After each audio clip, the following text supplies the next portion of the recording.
Hello SFDC lovers, my name is Abhay and I welcome you to SFDC Gym YouTube channel. In today's video, we're gonna discuss how we can show all products using OmniScript and data raptors. So this entire flow will look like this, the in product, okay, where we are showing all the active products. Okay, so just check how we can do that. For that, you need to first log into your developer org where the velocity is already enabled. Well, if you don't know how to do that, I will leave a link in the description and the I button as well. I have already created a video for this. Just follow the instructions and you will be able to create your developer org. Okay. The next step that you need to search for OmniScript and you will find, let me search, you will find this OmniScript designer. Just click on this tab. It will open you all the pre-installed OmniScripts and the new scripts that you have created. Well, initially when you create a developer org, you will see there are so many OmniScript because they Salesforce will already pre-install some for our reference. Just leave like just click on this new button as of now, and here just type the name of your OmniScript since we something that useful for others. So I'm just using product info. Okay, the type is again the main element. I'm just using product here. Products and subtype is display. I'm just leaving it blank and also disabling this LWC. We will discuss LWC in further sessions.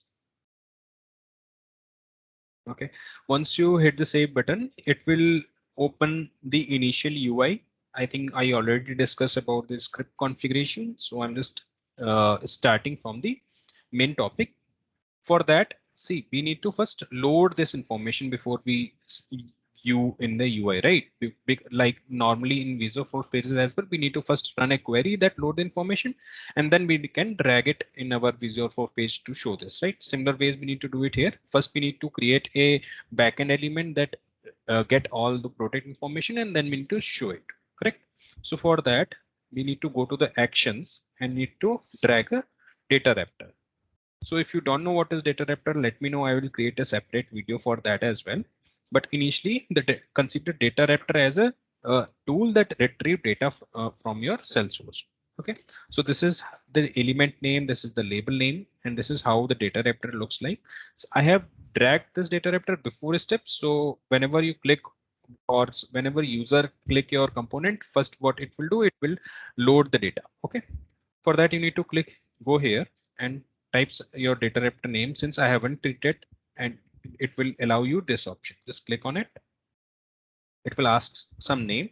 So just write product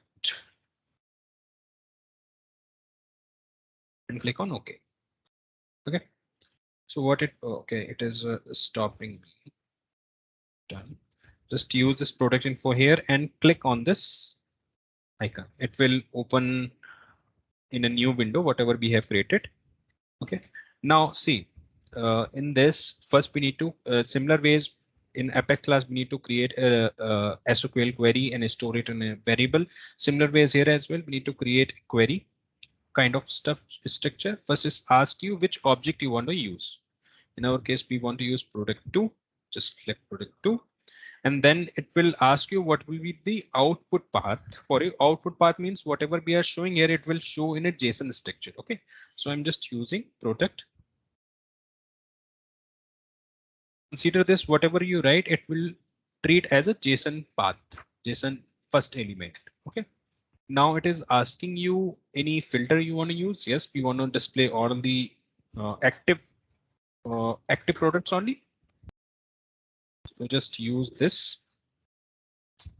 equal to active. So guys, see, whatever if you want to provide any static value, then you need to put it inside the brackets. And you want to make any dynamic values, then you need to put this star percentage. Okay, we will discuss it. Don't worry.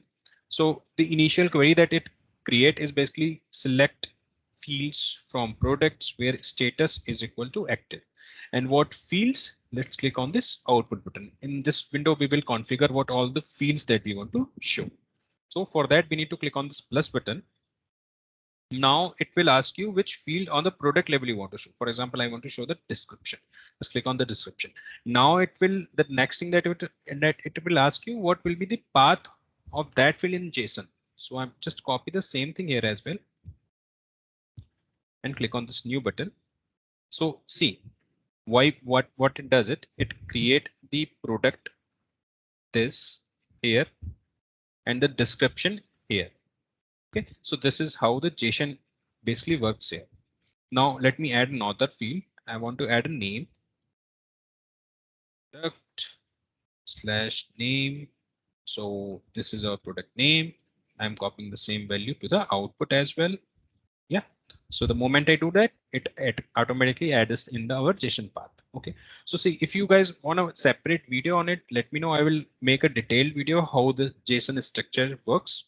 As of now, just consider this is our JSON structure, and this is how the data will return from our data raptor. Now let's go back to the Omni script.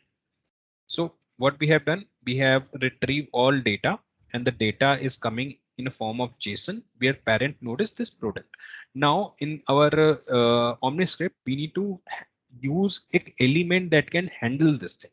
Okay, that can retrieve the data from the data raptor and show it in a UI. For that, we have a section.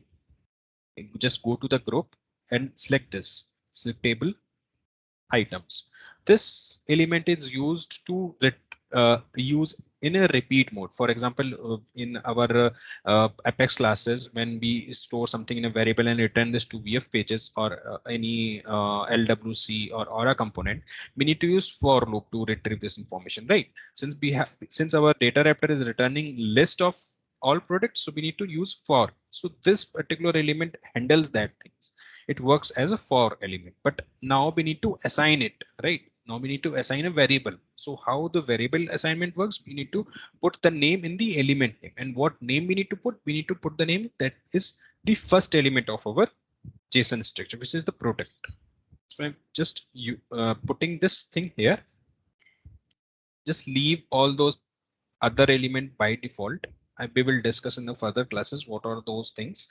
Okay, the moment you do and click on the preview button, what it will does it first, it will load the data from the data raptor, and then it will go here and show it. You can also make a name like all products. Yeah, save, go back, and you will see your all product information is listed here. All right. In our further sessions, we will explore more about this selectable elements, and we will discuss more about data raptors in more detailed view.